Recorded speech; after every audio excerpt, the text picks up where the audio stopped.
Splinters. Every year as the weather starts getting nice, people start using their outdoor decks. Hi, I'm Whitney Benz. I'm going to tell you how to get away from splinters forever. Composite decking, the superior choice. As the deck aged, more and more wood starts to degrade, and next thing you know, everyone is walking with splinters in their feet. This is due to the nature of wood deck. It is made up of, well, wood.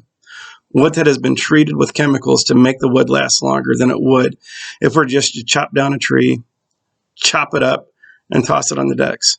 Traditional wood decks require maintenance every year. Pressure washing, restaining, sealing, and replacing the boards that are too far gone to be repaired. Though wood decks look really good in the beginning, a stringent maintenance schedule must be followed to keep them looking good.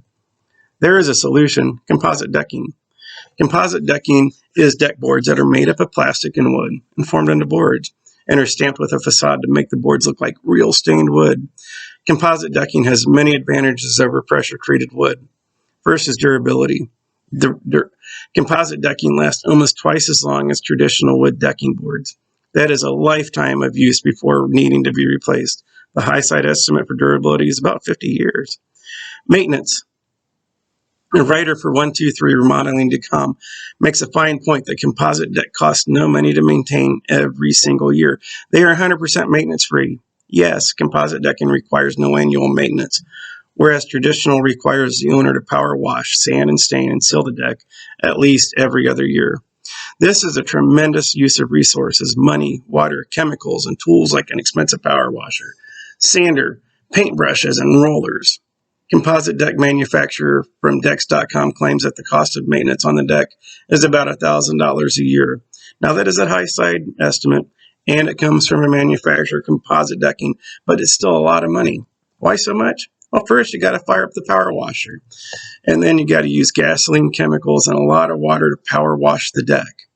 Step 2, you got to wait for a couple of days for the deck to completely dry out. 3, sand down the boards until they're smooth to get rid of the splinters. 4, stain and UV coat must be applied. Sherwin-Williams representative states that this is typically done in the same step, but there are some products that have 2 separate steps. First step, stain. The second step is a protective coat on top of the stain. Now, using that 2-coat step takes longer because you got to let it dry in between each step.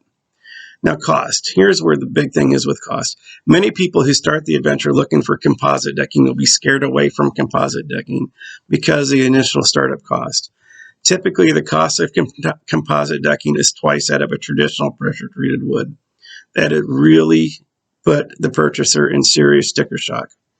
Let's compare a 200 square foot deck using pressure-treated wood versus composite. The pressure-treated is around $3,000. The same deck with composite will cost around $6,000. That is frightening for the purchaser. Here's the maintenance-free aspect comes into play. This slide will show you a bunch that I'm going to say here in a minute. So in this slide, you can see that if we use the estimate I talked about a couple minutes ago, $1,000 a year. After 5 years of ownership, the composite deck paid for itself.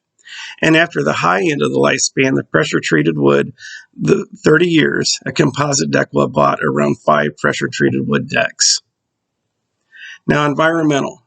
Pressure-treated wood is made up of cutting down pine trees, planing them down to various sizes, then treating them with a mixture of chemicals. Years ago, the chemical slurry had arsenic. More recent mixtures contain a less dangerous chemical makeup, but it's still not environmentally friendly. But nonetheless, these chemicals still end up in groundwater. And if the wrong fasteners are used, a catastrophic failure will happen.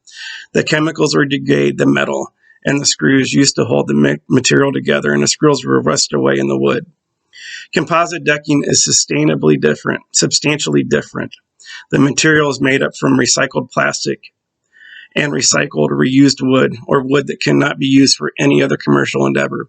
The wood is chopped up with plastic and formed into boards.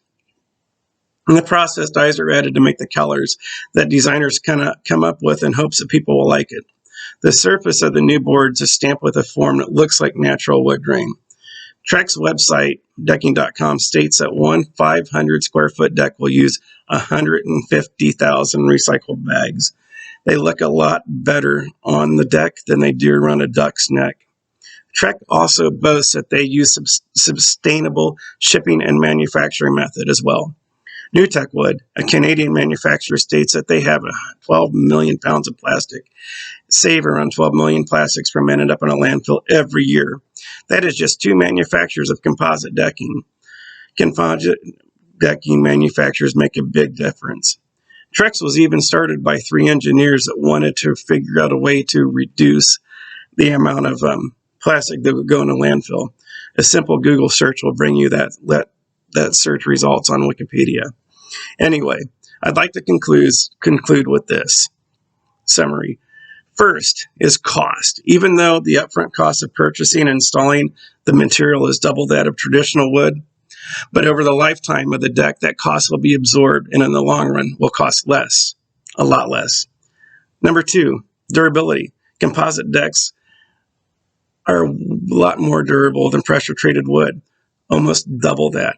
On the outside end, your composite deck should last you at least 50 years. Number 3, maintenance. Composite deck boards require no annual maintenance, whereas pressure-treated wood require physically hard, time-consuming, and expensive maintenance every year or two. That gives you a whole lot more time to spend with your family, a lot less time spending on your deck, and it's going to save you a lot of money. And who can forget step 4, or reason number 4, the environmental impact. Composite decking saves a lot of plastic from going into landfills. So with all this information, how could one go with pressure-treated wood other than you want to save some money? And that's understandable. You got to do what's best for you, but I would highly suggest using composite decking. Thank you very much, folks, and this is why composite decking is a superior choice. Have a great afternoon.